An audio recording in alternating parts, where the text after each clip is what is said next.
lê bài đam chia xin ta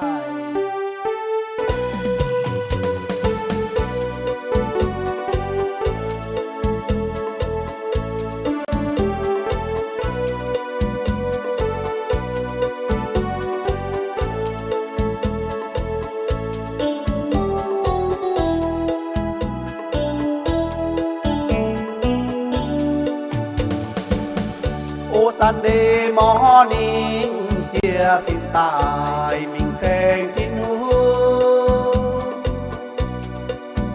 bùa Giêsu miên chia xin mình xem bùa nhẹ thiên hú bên chân nhẹ nhau nhiều tiền chia mình giàu lê bài quản miền Sam xiên nhẹ mai hiu nín bùa hai năm tòng về tu nín bùa tu sao mình thèn chiều già kênh kho liên nín bùa mai hiu Giêsu chiều thìn mê khó liền nín bùa thô thiên hùng khó liền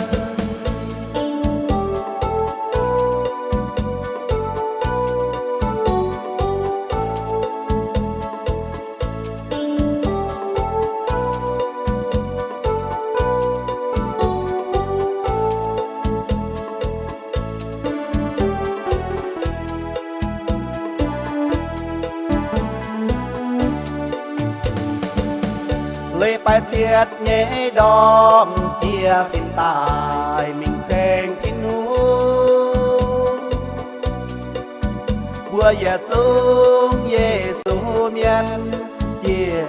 xin mình xem bùa nhẹ thiên hú bên chân nhẹ nhau nhiều tiền xìa mình giàu lê bài quản miền Sam xiên nhẹ mai hiu nín bùa mình hai năm tòng về tu nín bùa tu sao mình thèn chiều già kênh kho liên nín bùa mai hiu Giêsu chiều thìn hùng thô mê khó liền nín bùa thô miền mùa Giêsu xiên chiều Giêsu chiều tôi liu nhẹ mẹ